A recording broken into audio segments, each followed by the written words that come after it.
Hello everybody! Today I'm talking about how to spot a sociopath.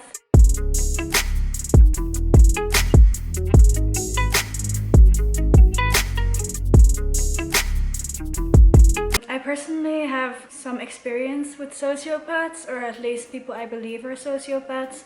They haven't been diagnosed with being a sociopath or with antisocial personality disorder, but I'm pretty sure. So I'm just making this video to share how you can figure out that someone is a sociopath. Also, sociopaths can make you feel like you're the one being crazy while they're the ones being really weird. To them, they are normal, you know? This is also to tell you not to listen to a sociopath, making you feel like you're crazy, like you're doing something wrong. Also, I want to give a disclaimer that I am not an expert. This is just literally from the internet. Nothing else. The link is in the bio. I didn't make up any of this. I can maybe explain some of my personal experience with this. We will see. But let's get into it. Oh, one more thing. Please don't diagnose anybody. You don't know. Like, you really don't know. People can have sociopathic tendencies. I can probably relate to one or two of these things. I think anybody can. Just be careful with this. Sociopaths, they don't have to be dangerous at all. The first thing to notice in a sociopath is the lack of shame. Many sociopaths don't feel any remorse when they put humiliation on somebody or they hurt somebody. They usually don't have remorse for animals as well. When they do something wrong, they will not blame it on themselves. Never. There will always be a way to pinpoint it at someone else. What their goal is in life is to have success for themselves. They will hurt anybody in the way of their success. They usually won't hurt somebody though if it's not for their success. To lying. So lying is something, it comes so natural to them. It's more normal than telling the truth. It's even said that sociopaths feel uncomfortable telling the truth. If they're about to get caught, they might respond really extra, so they still have your trust. And then if they are caught in a lie, they will go back in the story, change it up, and still try to manipulate their way through the story so that their lie that they made, that it's like covering up. This one was really interesting because I had this once with someone that was really close to me. They might promise to get help and they never do. I knew this person, and with him, I'm pretty sure he's a sociopath. I don't want to say he is, but he literally ticks all the boxes. He was always saying, I'm getting help, and making appointments with a psychologist and sending screenshots to me that he was getting help. Like, here's my appointment, I'm gonna go, I'm gonna get help, and then he wouldn't go. So, yeah, that's interesting. They love to lie about their past too. So they have a lot of inconsistencies. These are some you can really notice.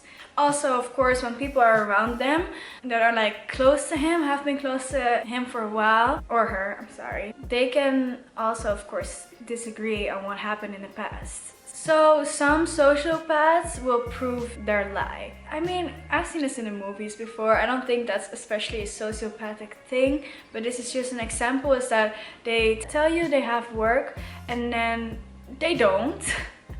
But they go to work every day. And one more thing about the lying is that most sociopaths are just delusional. They don't even realize they're lying anymore at one point. 3. Lack of reaction in extreme circumstances. Because sociopaths don't process the way quote-unquote normal people do, they might not feel something when something very extreme happens in front of them that would give other people fear or anxiety or nervousness or just any emotion of shock, I guess. If they forget to act, they might even respond with like a blank stare. You can also look at the person. Are they ever feeling any anxiety or nervousness? If they don't, for even like normal circumstances, it's also a sign. Like, I wouldn't say this because when you're under 18, you're officially not a sociopath, but just imagine like in school, for every test, they really don't care. They're just like not nervous at all, or like when they have to speak in front of people. Like, of course, everybody has their own way of showing their nervousness, but it's just one of the signs. But they can also react really extra to a not so extreme situation. So when they feel like they should be reacting really extreme, they go all out. They might start to cry, even though that's all act. Like, they don't know how to cry. They don't cry. They learn to cry because they see people cry. They show fake emotion as like defense mechanism. And this, what I read, was really interesting to me. Studies show that sociopaths do not display anxiety when shown images that would disturb others or when expecting to receive small electrical shocks. In those situations, non-sociopaths do register anxiety and fear. 4. Extreme charm and generosity.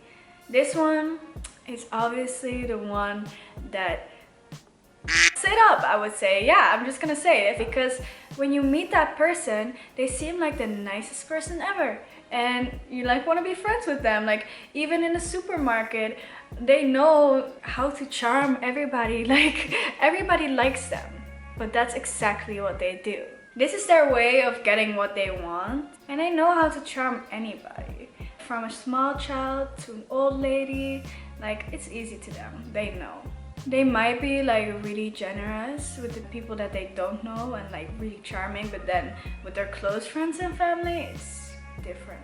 They need to know exactly how to fit in. Otherwise, their actions can change in an instant. It is always accompanied with a lack of compassion or basic consideration of another's life, because they aren't genuine. 5. Manipulation. Sociopaths exploit human weakness. They look for the people that are sad, insecure, or just looking for a reason to live. These are the easy targets, quote unquote. They don't feel comfortable with people that feel like as strong as them because they're too scared to be exposed. If they feel like they will be exposed, they will get out of the situation with an excuse that doesn't even make any sense. That's exactly what sociopaths do, because even then, you feel like you're the crazy one for not believing him, because yeah, why would he lie about that, you know? So sociopaths will slowly gain dominance over the person they're like quote unquote attacking. They're trying to be friends with, I guess. And the person, they usually don't know. They don't feel that happening. 6. Violence. This can already be seen in a childhood, because sometimes sociopaths like to hurt animals when they're young or other people. And this violence is never defensive. It's only because they want to hurt something. They can create drama or twist people's words as well. They will always confuse the situation by playing into someone's empathy. If you have the sense that someone that looks really calm can explode at any moment, and then when they have exploded also be calm in 2 seconds again, that's like a really big sign. 7. Huge ego. Of course, people like this, sociopaths, they have a huge ego because that's all they care about is themselves and their life and their success. They usually think they're like the greatest people in the world, and they really don't care about criticism. They have a big sense of entitlement, and they think they deserve everything, which obviously no one does. So why, would you think that? They can also have unrealistic views of their abilities. This is, for example, they're really good at singing, but they really suck. But they think they're the best. And they can be very narcissistic, which I don't know if you know what narcissistic is, but that's basically that you really only like to talk about yourself and that everything is about you. And they can also spend a lot of time looking in the mirror. Okay, 8. Lack of deep friendships. They might have friends that are like dominated by them, or friends that are trying to be cool with them, I guess, because of course they're pretty cool. But do you actually see meaningful friendships around them? If you don't, that's a sign. Also the same with family bonds. If they don't really talk to their family and it doesn't have a particular reason, this can be a sign. And they have like a lack of connection from the past. Like, I don't think you need to have friends from everywhere, but I mean, I have like a few friends from high school. I mean, I'm still young, okay? But like, I have a few friends from high school I still talk with, a few friends from my old work. Like, It's just something you build up. And this is what I recognize as well. I don't know if I should tell you this, but let's say someone in my family, he got rid of all of contacts with family, even his own mom. And he also didn't talk to any friends anymore besides like one or two. Everybody left him already because obviously he was manipulating everybody and using everybody for himself. I can't imagine living a life without like having my close friends to like rant with and stuff. Like I need to talk and I need to have fun, you know? Okay, 9. They like to isolate. And this is the point that it already gets like really toxic. If they're isolating you, you're like, you know? So they move really fast when they meet someone. They come really close, so you don't really have a choice to change your mind. They know exactly what you want to hear, which makes it feel for you like the relationship is like really intense. I mean, it makes sense, right? If someone knows exactly how to manipulate people and knows exactly what to tell you, then they can get really close to you really fast, and they will want you all to themselves. If you're dating a sociopath, they will get you to stop seeing your friends, because when you want to hang out with your friends and you like your friends more than them, he feels a threat. I keep saying he, that doesn't mean everybody has to be he. I mean they. He is they, okay? They will give excuses for not wanting to see your friends, and they're really stupid excuses, like, yeah, I don't feel comfortable with them because last time this girl, she looked at me this way, or they sure don't like me. These are excuses you need to ignore. Also, they will make you feel like you're their savior, so that makes you feel incredible, of course, because who doesn't want to be anybody's savior? You're their everything. You like should embrace that and like be there for them. And okay, 10. Immaturity. Sociopaths, they don't learn from their mistakes.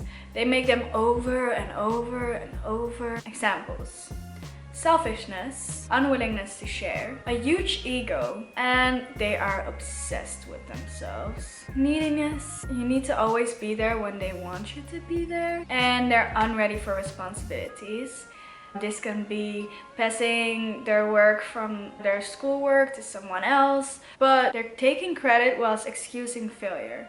Or they just don't do responsibilities, which is obviously not an easy life. People have responsibilities, it's life. 11. Gaslighting. And this is the one that I'm really passionate about. It's the biggest reason why I'm making this video.